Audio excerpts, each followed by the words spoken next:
Hi guys! Today, magluluto naman tayo ng pasta spaghetti with mussels. Gusto nyo bang matutuhang lutuin ito? Panoorin nyo ang video na to hanggang sa dulo.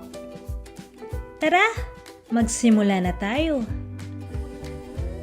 So guys, bago pala natin simulan ang video na to, siguraduhin niyo muna na napindot niyo na ang subscribe button at mag-comment kayo na I subscribe at personal kong tutugunan ang inyong mga komento.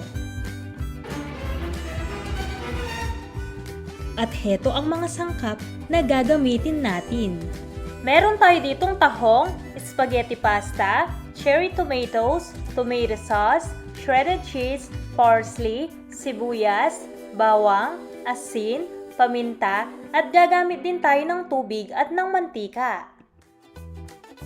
So sa una guys, lulutuin na muna natin ang ating spaghetti pasta. Lulutuin natin ito ng mga ilang minuto.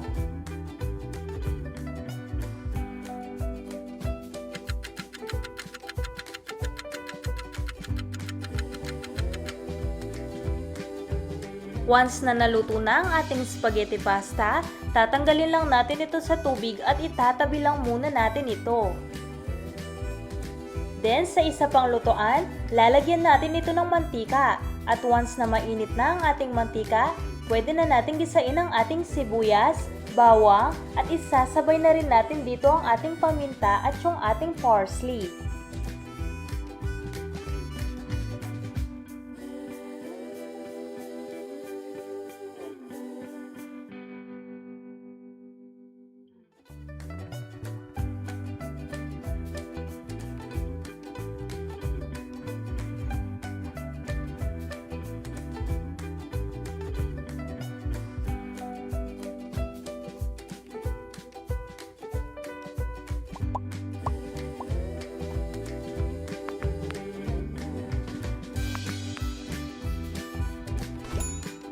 Then, isunod naman nating ilagay ang ating kamatis.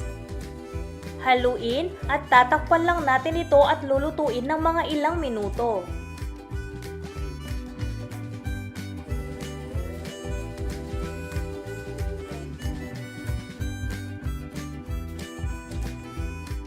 I-check at halu-haluin din ito paminsan-minsan.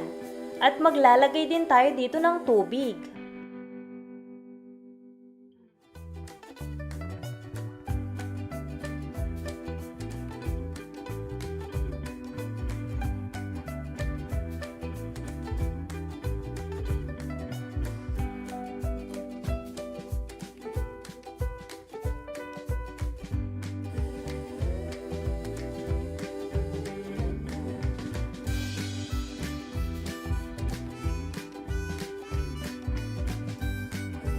Sa puntong ito, ilalagay na natin ang ating tomato sauce, asin at magdadagdag tayo dito ng konting tubig. Then, pwede na rin natin ilagay yung ating mussels.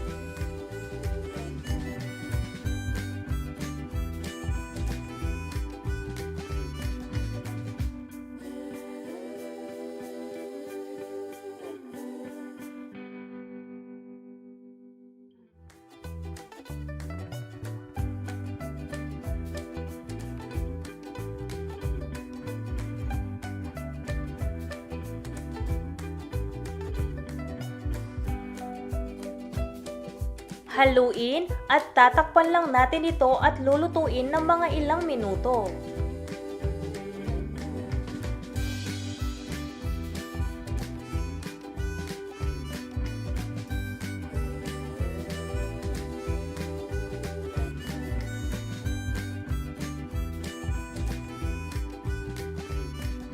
At pagkatapos ng mga ilang minuto, ilalagay na natin dito ang ating shredded cheese. Kalahati lang muna ang ilalagay natin.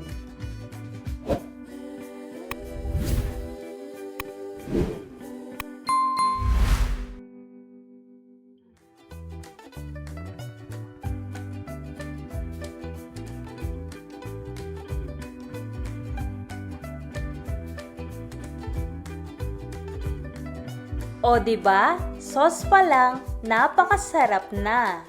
Oh my God! Wow!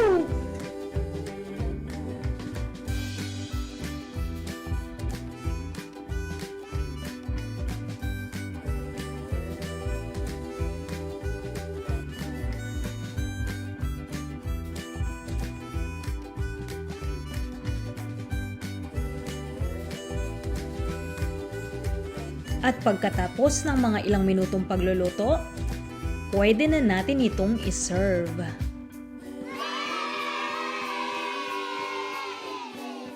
At heto na guys ang ating napakasarap na pasta spaghetti with mussels.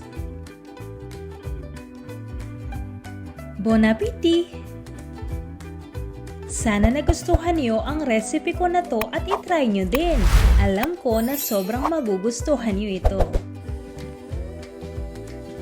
I hope you guys enjoyed this video and please make sure to thumbs up, subscribe, and hit the notification bell for more updates. Thank you so much guys for watching. See you in my next video. Bye!